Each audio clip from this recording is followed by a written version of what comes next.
Kala Yahweh, Ba'Shem Yahweh Shai, Ba'Shem Rakakwadash. Double honors unto the elders and apostles who taught me this truth.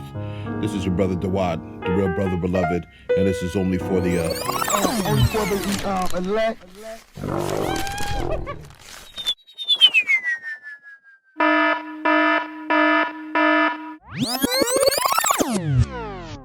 On March 18th, 2020, Bill Gates called for a national tracking system for coronavirus. Here you can see that technology exists which allows for a nanomechanical chip to be inserted in HeLa cells. Gates claims the national tracking system should be similar to the one used by South Korea. The South Korean national tracking system consists of operating what is called a smart city technology system. This system allows health investigators to quickly check data such as surveillance camera footage and credit card transactions of confirmed COVID-19 patients to recreate their routes. The system leverages the vast quantities of mobile data, geolocation tracking, and facial recognition systems. This is an all-seeing surveillance system. Gates continued by saying that in Seattle, the University of Washington is providing thousands of tests per day, but no one is connected to a national tracking system. We already know that the tests are swabs used to collect a patient's DNA, and now it will potentially be combined with an omnipresent, all-seeing tracking system also. I don't know about you, but this sounds a lot like the beginning stages of the implementation of the mark of the beast to me. Behold, I send you forth as sheep in the midst of wolves. Be ye therefore wise as serpents and harmless as doves. Shalom, Yasharala. Just picking up where we left off here. The next word we're looking at is quarantine. 1660s. A period a ship is suspected at carrying disease and kept in isolation. From the Italian quaranta giorni, literally a space of 40 days. From quaranta, meaning 40, from Latin quadraginta, 40, which is related to quattuor, 4, from the Pi root quetur, 4, so called from the Venetian policy, first enforced in 1377, of keeping ships from plague-stricken countries waiting off its port for 40 days to assure that no latent cases were aboard. Also see lazaretto, which I did, and it means a house for reception of lepers and diseased poor persons. 1540s, from Italian lazaretto, place set aside for performance of quarantine, from the biblical proper name Lazarus, meaning building set apart for quarantine, is circa 1600s in English. Again, the Bible and understanding of Latin coming into play here. Several scriptures come to mind, but let's finish this off and then we'll get into it. The extended sense of any period of forced isolation is from 1670s. Earlier in English, the word meant period of 40 days in which a widow has the right to remain in her dead husband's house, and as quarantine, 15th century, desert in which Hamashiach fasted for 40 days. From Latin, quadraginta, 40.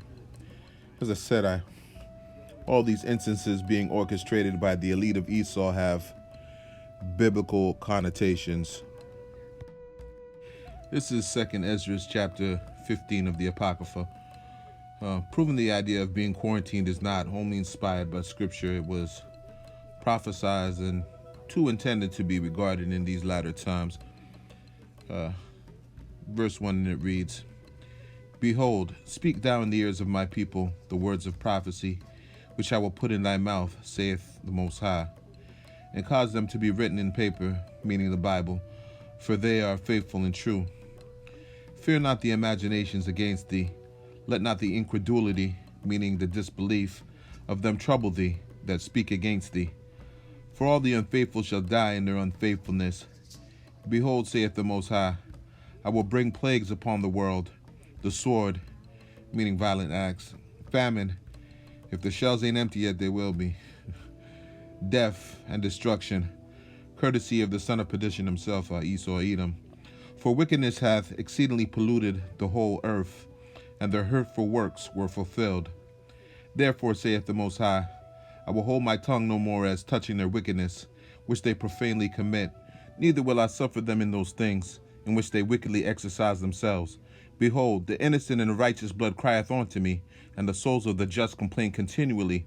The souls of the just, those whose blood is shed innocently and unrighteously, are the Israelites, the so-called Negroes, Latinos, Native Indians, and those who might look like the other nations, including the so-called white man, scattered across the earth who believe and receive this truth. Verse 9, and therefore, saith the Most High, I will surely avenge them, and receive unto me all the innocent blood from among them. Behold, my people is led as a flock to the slaughter. My people is led as a flock to the slaughter. I will not suffer them now to dwell in the land of Egypt. Speaking of New Sodom and Egypt, Babylon the Great, the rebirth of the pagan Roman Empire, otherwise known as the Unified States of America, KKK. In the interest of time, let's jump down to verse 14, and it reads, Woe to the world and them that dwell therein, for the sword and their destruction draweth nigh, and one people shall stand up and fight against another, and swords in their hands. Simply put, this is us speaking of civil unrest leading to civil war. Verse 16, For there shall be sedition among men, meaning agitation, provocation, incited speech against the republic. I would suggest from the government shunning the Bill of Rights and the Constitution, and invading one another. They shall not regard their kings nor princes, and the course of their actions shall stand in their power. So there'll be a total disregard for the law, legislation, and any legislative body. Verse 17, And a man shall desire to go into a city, and shall not be able, meaning lockdown, quarantine, martial law. As you can see, Illinois, New York State, and California, Slovakia, are all ordering residents to stay in their homes unless they have vital reasons to go out in an effort to contain the spread of the pandemic. Goddamn demons. The last word I want to tackle, and I'll try to do my best to do so briefly, is vaccine, defined as matter used in vaccination in 1846 from the French vaccine, Latin vaccina, and or vaccinus, pertaining to a cow. Speaking to the technique devised by British physician Edward Jenner of preventing smallpox by injecting people with a cowpox virus. Now, I know you've heard this contention regarding how the so-called Jewish equate non-Jews as goyim, which is said to be synonymous with the idea the other nations are simply servants of the chosen people and to be regarded as mere cattle. It isn't the first time I've heard this idea in correlation with being vaccinated, and the etymology lends credence to exactly where this idea comes from. Also, whenever I did hear this notion in the form of an ideology, it was always attributed to religious Jewish leaders, the quote being, Goyim were born only to serve us. Without that, they have no place in the world, only to serve the people of Israel, or the use of the term implying a contempt for non-Jews as being different from and inferior to Amalek. The word goy actually means nation in biblical Hebrew and has been used to reference Israelites as well as the other nations. This is Genesis chapter 10 verse 5 where it first appears, and it reads, By these were the isles of the Gentiles divided in their lands, everyone after his tongue and after their families in their nations. As you can see, looking at the Strongs, the root is directly related to the use and strength of oxen or cattle as lifting or pertaining to a workforce. Interesting enough, rabbinic Judaic leaders have defined plain goy as worshiper of idolatry, Maimonides, the Sephardic Jewish rabbi philosopher, stated in his works that whenever we say plainly goy, we mean a worshiper of idolatry, which helps to explain the contempt of its use and validate the ideas of its origin and usage.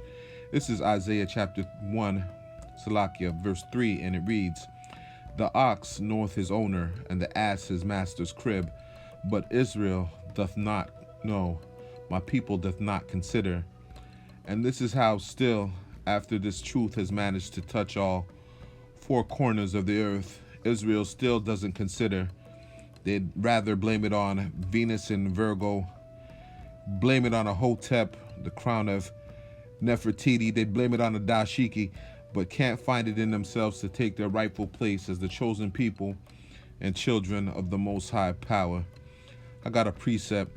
This is John chapter 1, verse 10, and it reads, "He was in the world, and the world was made by him, and the world knew him not. And he came unto his own, and his own received him not. But as many as received him, to them gave he power to become the sons of the Most High, even to them that believe on his name." Yahweh Shai Hamashiach, whom the world ignorantly calls Jesus Christ. On Monday, the first testing of an experimental vaccine for the virus on humans was begun, according to the National Institute of Allergy and Infectious Diseases. The main goal of this first set of tests is to find out if the vaccine is safe. If it is, latter studies will determine how well it works. You do know they are offering to pay to test this vaccine on live specimens. I'm not sure how much they're allocating to human guinea pigs, but I wonder how much compensation they are willing to fork out if the vaccine hopeful accidentally kills you. The Institute's director, Dr. Anthony Fauci, I believe is his name. That's a gentleman that was on that stood right beside or to the left of Trump, who had the funny eye play every time Trump waved his lips. Said in a statement, the trial was launched in record speed. Yeah, I'll bet. Continuing on from the article, and forgive me for not bringing up on the screen. Such rapid development of a potential vaccine is unprecedented. And it was possible because researchers were able to use what they already knew about related coronaviruses that had caused other diseases outbreaks, SARS and MERS. Despite the rapid progress, even if the vaccine is proved safe and effective against the virus, it will not be available for at least a year. Are we gonna be here next year? No, real talk, real spit, real rap. Are we gonna be here next year? I don't know. The tests, which are being conducted at Kaiser Permanente Washington Health Research Institute in Seattle, use a vaccine made by Moderna Incorporated. Now, who would have guessed? You can't write this stuff. Most predictive programming to date that I've come across, anyways, points to Seattle as ground zero in the fight against the outbreak. Another revelation before I close. Really want to plant the seed now because I see it coming into play. On the left is the logo for the United States Space Force. On the right is where the creator on the left jacked the idea for the logo. For those not in the know, it is the logo from Star Trek. Paying attention to both, you'll see that they too are rip-offs, both conceptualized from the Eye of Providence. The only real difference between them all are the rays emanating from the latter and the rings of Saturn on the two. Incidentally, Saturn and Satan are interchangeable. The Greek Satanus is relative to Saturnus, the name of Saturn in Latin. The temple of Saturn sat on the foot of the Capitoline Hill in Rome. The construct of Capitoline Hill is actually the prototype for the construct of Capitol Hill in the District of Washington. In any event, the solar flares are the only real difference. By now, it should be cemented in your mind that Corona is Latin for crown, and America's the rebirth of the pagan Roman Empire, hence the Latin on the American dollar bill. Annui Coeptis is translated as "our enterprise is crowned with success," We've already agreed the coronavirus is how the elite have determined to secure the New World Order, but there's another definition for corona to be considered from the Merriam-Webster. A usually colored circle often seen around and close to a luminous body, such as the sun or moon, caused by a diffraction produced by suspended droplets or occasionally particles of dust. The tenuous outermost part of the atmosphere of a star, such as the sun. A circle of light made by the apparent convergence of the streamers of the aurora borealis. Particles of dust is the section that caught my eye. Now bear with me. Saturn's rings are made of billions of pieces of ice, dust, and rocks. Some of these particles are as small as grain and others as big as houses. Who remembers the name of the main craft from Star Trek? That's right, the Starship Enterprise. So whose Enterprise is now a success? Let's go back to the etymology dictionary. The focal point here is the end of the etymological translation. Literally constant enduring. Hence Hebrew Kayun, Arabic and Persian Kaywan, Saturn, related Saturnian. This is Amos chapter 5 verse 26, and it reads, "But ye have borne the tabernacle of your Moloch and Kiyun, which is Kaywan, as translated by the Hebrew Concordance, an image or pillar, probably a statue of the Assyrian Babylonian god of this planet Saturn, and used to symbolize Israelite apostasy.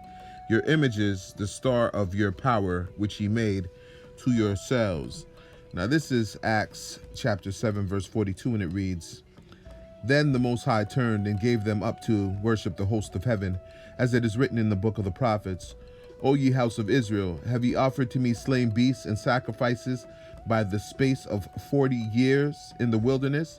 There goes that quarantine again, Yasharallah, which reminds me, I had forgot to point out that after Yahweh's 40-day fast, what happened? The same thing we're headed into now, the hour of temptation.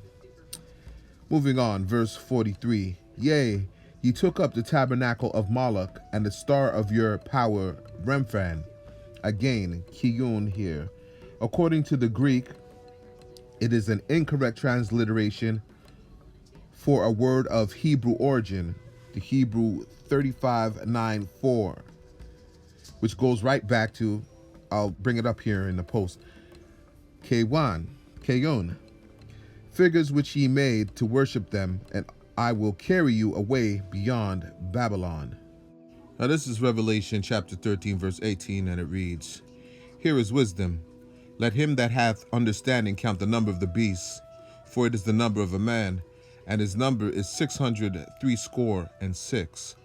So whose enterprise is crowned with success? First, let's go back to our long-lost friend, the etymological dictionary. One more time. We want the latter part of this translate. In biblical sources, the Hebrew term, the Satan, describes an adversarial role. It is not the name of a particular character. Although Hebrew, it is not the name of a particular character.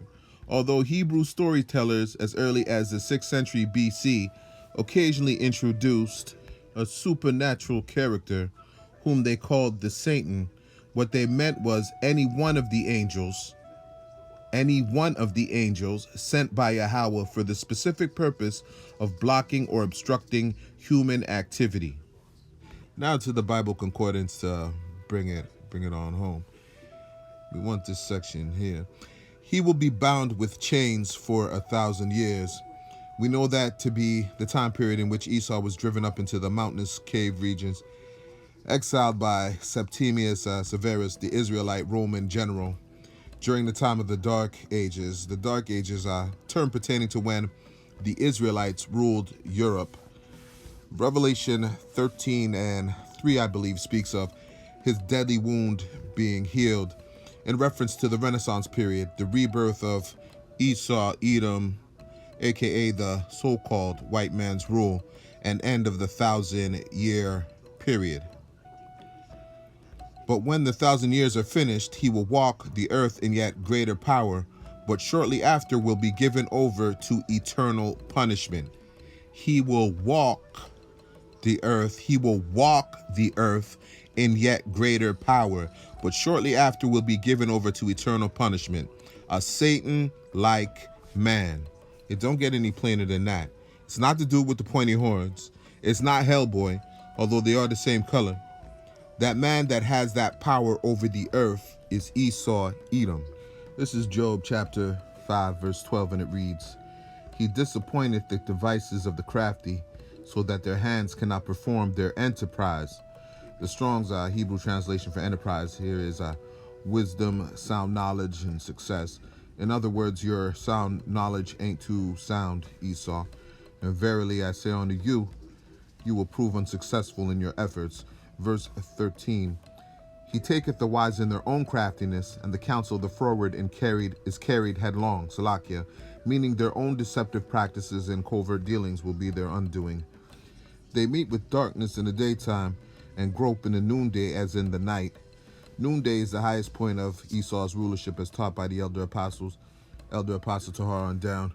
This verse speaks to Edom at the pinnacle of his deception in these end times.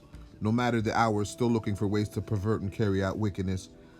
But he saveth the poor, which is Israel, and the he is Yahweh Ba'ashem Yahweh Shai, from the sword, from being vaccinated and chipped, from their mouth, from the plans of the wicked, and from the hand of the mighty, from those of the other nations Yahweh has delegated to serve his judgment. So the poor hath hope, and iniquity stoppeth her mouth. Speaking of you demons and scoffers, in closing, just a few words regarding the elite's latest offering at trying to excite those wise as serpents. Speaking of what's pictured on the left, that is Tom Hanks' wife, Rita Wilson, who is apparently sleepless in Seattle, and has made an astounding recovery from her recent episode with the Rona-virus. Bullshit. Excuse me. Rapping away as her lungs had never left. You know, I like to paint the picture and leave it to you to decipher in the spirit of what I was taught by the elders. So I will say the song selection of Naughty by Nature was very telling indeed. Also in Denmark, the parliament passed an emergency coronavirus law, giving health authorities the power to mandate testing, treatment, and, you guessed it, quarantine with the help of law enforcement, and will remain in force until March 2021. So will it subside? Not for Denmark, but who knows? Hopefully not.